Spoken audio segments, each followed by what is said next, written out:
description, a modern person would say, didn't that just describe a wormhole? Didn't that just describe a portal? That was a piece of technology he flew off it. And we've had, 2,000 years of Bible translators thinking they're describing a spiritual phenomenon and struggling for the vocabulary.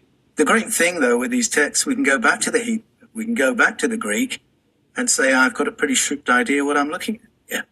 You and I, Will, might not have that technology in our hands, but when we start talking about the program, we realize that we have more technology than we have been told about. But to go to the Ark of the Covenant, it's really intriguing because with the descriptions of that in the Bible and the descriptions of the Urim and the Thummim, it seems that the writers understand that these are some kind of technology. They understand what the function was, remote communication, but they're not sure how it worked. And the way they talk about how these things were used suggests that even the priests using them weren't sure how they worked.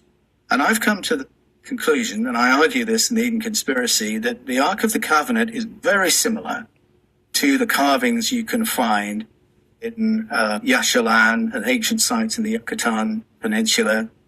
You've got depictions of people using not technology, but facsimiles of technology. They have a cultural memory of a time when visitors could do remote communication through a thing that looks like a Bluetooth.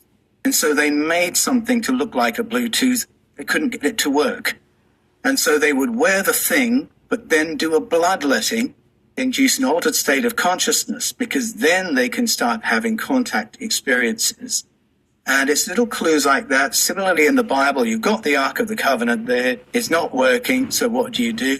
You drench the tents with cannabis oil so that you're breathing in this infusion of that and other oils until you're high and experiencing contact phenomena. Now we might get a word from Yahweh.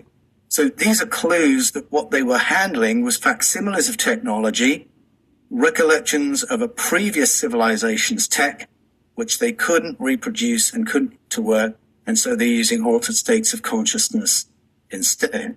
Why don't we have more technology? Well, I think generally when the technology of previous civilizations gets found, it gets sequestered.